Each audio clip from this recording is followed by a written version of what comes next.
Operation সিঁদুরের সাফল্যে এবং ভারতীয় সেনার মঙ্গল কামনায় কালাইনে পূজা অর্চনা।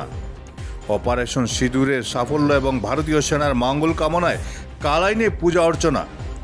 কালাইন কলেজ রোডের কালীবাড়িতে বজরংবলী হনুমানের পুজো করে এই প্রার্থনা করেন স্থানীয় জনগণ। এই পূজা অর্চনার আয়োজন করেন বিজেপি কাছাড় জেলা সহসভাপতি Biplab Kanti Pal. Bureau report Barak vision. আমাদের কালাইন কলেজ রোড হনুমান মন্দিরে একটি বিশেষ পূজার আয়োজন করা হয়েছে।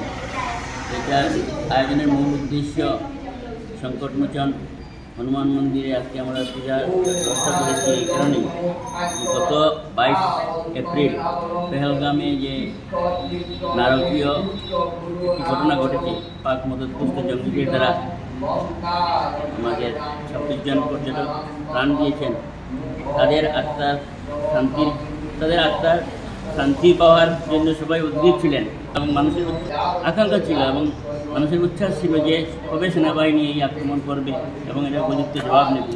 এই উচ্ছ্বাসা এবং আকাঙ্ক্ষার জবনিকা টেনে গত 7 মে আমাদের ভারতীয় সেনাবাহিনীরা যেভাবে আক্রমণ চালিয়েছে এবং ভারতের সেনাবাহিনীর দ্বারা পাক মদতপুষ্ট জঙ্গিদের ঘাঁটি যেভাবে গুলিয়ে দেওয়া হয়েছে, তার জন্য আমরা ভারতবর্ষের সকল সেনাবাহিনীকে অশেষ ধন্যবাদ জানাচ্ছি এবং ভারত সরকারের মাননীয় প্রধানমন্ত্রীকে আমরা ধন্যবাদ জানাচ্ছি। এই ব্যাপারে মানুষকে শান্তি দেওয়ার জন্য সবার যেটা মনের বাসনা ছিল এটা পূরণ হয়েছে এবং আগামীতে আরও কঠোর পদক্ষেপ নেওয়ার জন্য আমরা সবাই সরকারের পাশে আছি। এই জানাচ্ছি, আমরা সবাই সমর্থন জানাচ্ছি এবং সেনাবাহিনীর এই শৌর্যের জন্য আমরা এবং আগামী বিজয়ের জন্য আমরা সংকটমোচন হনুমানজির চরণে ওনাদের সকলের মঙ্গল কামনা করে তথা দেশবাসীর মঙ্গল কামনা করে আজ এই পূজার আয়োজন করেছি এবং আগামীতেও আমরা বিভিন্ন মন্দিরে, কালাইন কালীবাড়ি আছে, কালাইন জগন্নাথ মন্দির আছে, এখানে আমরা পূজার আয়োজন করব।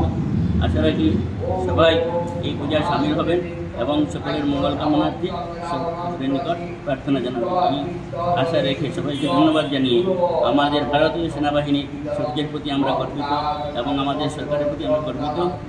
সবাইকে আগামী দিনে সরকারের পাশে এবং জাতি ধর্ম নির্বিশেষে ভারতবাসী হিসাবে সবাই সরকারের সাথে থাকার জন্য সবাইকে অনুরোধ জানিয়ে আমি আমার বক্তব্য